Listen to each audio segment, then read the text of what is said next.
এই লোকসভা নির্বাচনে কি ভাঙড়ের মানুষ কি আমাদের আইসিপি ভোট দেয়নি? আমরা গণনা কেন্দ্রে হেরে গিয়েছি, ওদের মেকানিজমের কাছে আমরা হেরে গেছি। মানুষ আমাদের প্রায় 1,25,000-এর ঊর্ধ্বে মানুষ ভোট দিয়েছিল ভাঙড়ে আমাদের। দুঃখের বিষয়, আমাদেরও কারো সম্পত্তি আছে, তারা দখল পাচ্ছিল না। এই সময় তৃণমূলের নামটা লিখিয়ে সম্পত্তিটা দখল করিয়ে নিয়ে যায়, সেই চেষ্টায় গেছে। আর তবে আমি একটা জিনিস ভেবে পাচ্ছি না, যারা যাচ্ছেন তাদেরকে তো বলা হচ্ছে পদ দেবে। শওকত সাহেব কত পদ দেবেন? আরাবুল সাহেবের বেশি হয়ে যাচ্ছিল বলে, মানে পদ কম লোক বেশি হয়ে যাচ্ছিল বলে আরাবুল সাহেবদেরকে দীর্ঘদিন জেলের মধ্যে আটকে রেখেছে, যেটা শুনছি। একাধিকজনকে জেল খাটাবার আরও প্ল্যান করছে। তাহলে যারা আইএসএফ ছেড়ে যাচ্ছে তাদেরকে পদ দেবে না? পদের জন্য আগামী দিনে এদের আবার লড়াই হবে না তো?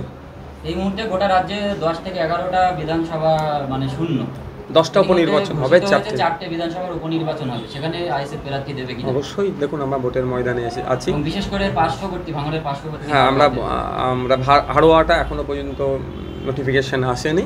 টোটাল 10টা শূন্য হয়ে আছে, 4টে নোটিফিকেশান হচ্ছে। সেই 4টের মধ্যে কটাই আমরা কন্টেস্ট করব আমাদের আলোচনার সাপেক্ষে। আজকেও আমাদের একটা রাজ্য স্তরের অনলাইনে আলোচনা আছে, সেখান থেকে একটা বই আউট বার হবে।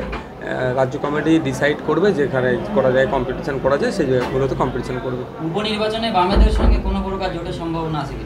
দেখুন, আমরা সবসময় বলছি যে আমরা জোট থেকে বেরিয়ে যাওয়ার পক্ষে নয়। আমরা চেয়েছিলাম এই নির্বাচনে, লোকসভা নির্বাচনে বাম, কংগ্রেস, আইএসএফ ঐক্যবদ্ধ হয়ে বিজেপিকে, তৃণমূলকে কোণঠাসা করি। কিন্তু প্রথমেই কংগ্রেস বেরিয়ে গিয়েছিল, তারপরে বামেরা যে সিট দিচ্ছিল আমাদের কাছে সেটা সম্মানজনক লাগছিল না, বা আমরা যেটা চাইছিলাম হয়তো বামেদের সেটা ভালো লাগছিল না। ফলে আমরা আলাদাভাবে লড়াই করেছি। এই উপনির্বাচনে এখনও পর্যন্ত এই ধরনের কোনো প্রস্তাব আসেনি, আসলে বিবেচনা করব।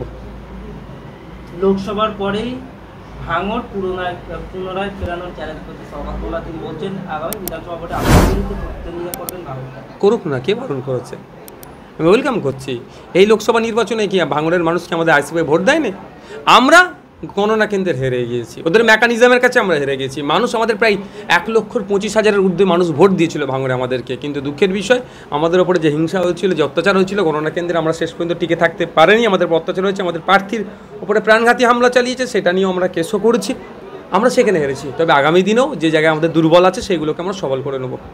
আহমেদ নাকি আইএসএফে যোগ দিচ্ছেন, কি বলবেন এটা নিয়ে? দেখুন, ব্যাপারটা হচ্ছে এই ধরনের তো অনেকে আপনার সঙ্গে যোগাযোগ করেছে না। এই ধরনের, প্রথম বলে রাখি, এ ধরনের অনেকজন অনেক খবর ছড়াচ্ছে, তৃণমূলের পক্ষ থেকেও ছড়াচ্ছে, আবার অন্যজনেরাও ছড়াচ্ছে। ব্যাপারটা হচ্ছে আইএসএফের রাজনীতি একটা মূল্যবোধের রাজনীতি করে। আইএসএফ মারামারি, হানাহানি, হিংসা এই সমস্ত রাজনীতি করে না।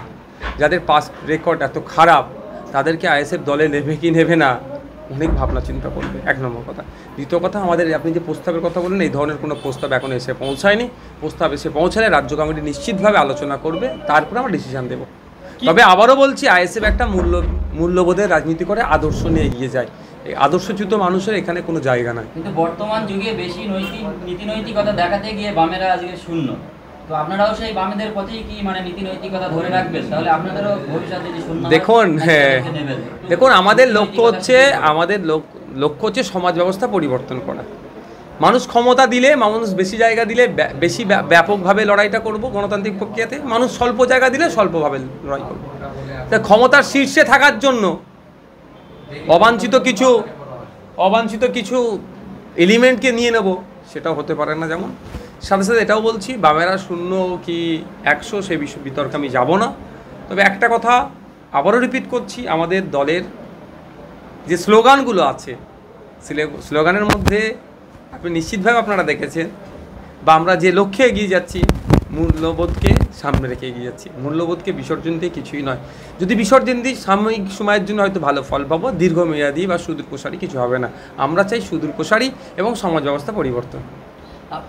আপনারা সবসময় বলেন যে আমরা গরিব মানুষের জন্য আন্দোলন করি, আপনি আবার এখনও বলছেন নীতি নৈতিকতার ক্ষেত্রে, সেক্ষেত্রে আরাবুল বা কাইজারদের ব্যাকগ্রাউন্ড দেখে আপনারা দেবেন না। কিন্তু আপনারা তো শিল্পপতিদেরকে ক্যান্ডিডেট করেছেন, তাহলে সেক্ষেত্রে তাহলে নীতি নৈতিকতার তো প্রশ্ন আসবে। আমরা অত্যাচারিত, বঞ্চিত মানুষের জন্য আমরা আন্দোলন করি। মানুষের হাতে যাতে টাকা আসে, মানুষের পেটে যাতে ভাত আসে, মাথার উপরে যাতে ছাদ হয়, ফ্রিতে যাতে শিক্ষা পায়, সেই লড়াইয়ে রাজনীতির ময়দানে এসেছে। শিল্পপতি মানেই যে জোট চুরি করবে, শিল্পপতি মানেই যে অত্যাচারী হবে, এই ধরনের কোনো ব্যাপার নয়।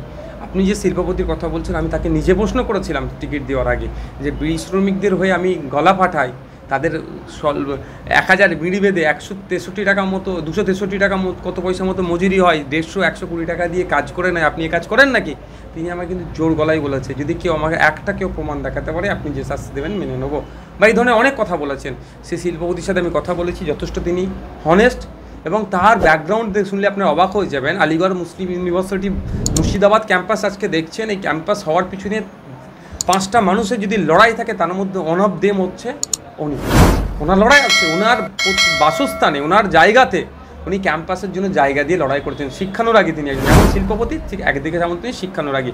তার আমি কোনো ক্লেম এখনও পর্যন্ত পাইনি। যদি ক্লেম পেয়ে থাকি আমরা, শুধু শিল্পপতি না, সাধারণ মানুষ আমাদের দলে যারা আছেন, যদি কোনো রকমের ঘটনা ঘটে থাকে, তাকে পার্টি থেকে ডিস্টেন্স মেনটেন হবে।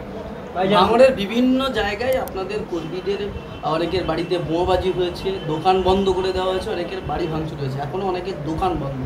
এই কী ব্যবস্থা দিয়েছে? 4টে মতো এখন দোকান বন্ধ আছে, যেটা ভগবানপুর অঞ্চলের মধ্যেই পড়ছে।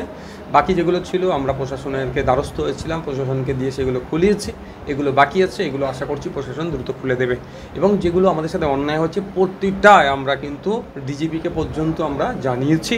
যদি অ্যাকশন না নেয়, দেখছেন আপনারা নিশ্চিতভাবে জানেন কলকাতা হাইকোর্টে এই পোস্ট কোর্টাল ভায়োলেন্স মর্মে একটা কেস চলছে। প্রয়োজনে সেখানে আমরা পার্টি হতে পারি, বা সমস্ত আমাদের যেগুলো সারা রাজ্যে যে আমাদের সাথে যে অন্যায়গুলো হচ্ছে সেইগুলোকে সামনে রেখে আমরা কোর্ট আইনে দ্বারস্থ হতে পারি। তার আগে যদি প্রশাসনের পক্ষ থেকে সদর্থক ভূমিকা নেয়, যারা অন্যায় করেছে তাদের বিরুদ্ধে যদি কঠোর ব্যবস্থা গ্রহণ করে, তাহলে ওয়েল অ্যান্ড গুড, নাহলে আমরা থানার কোর্টের দ্বারস্থ হবো। শাকির উল্লাহের সঙ্গে একটা সংযুক্ত প্রশ্ন, যে কার্যত তৃণমূল দল ভাঙিয়ে নিচ্ছে আপনাদের, প্রায়শই শওকত মোল্লার হাত ধরে অংশগ্রহণ করছে আইএসএফ কর্মীরা।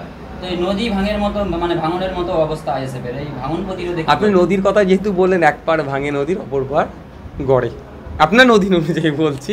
তো ব্যাপারটা হচ্ছে, দেখুন, হ্যাঁ, কিছু সংখ্যক পঞ্চায়েতে নির্বাচিত জনপ্রতিনিধি গিয়েছেন, আর কয়েকজন দায়িত্বশীলও গিয়েছেন। ব্যাপারটা হচ্ছে, আমি প্রথম নির্বাচিত জনপ্রতিনিধিদের কাছে অনুরোধ করব, তারা কী কারণে গিয়েছেন তারা ব্যক্তিগতভাবে ভালোভাবে বলতে পারবে। তারপরেও বলছি, মানুষের ভোট নিয়ে মানুষকে অসম্মান করা কোনোভাবেই আমি বরদাস্ত করব না।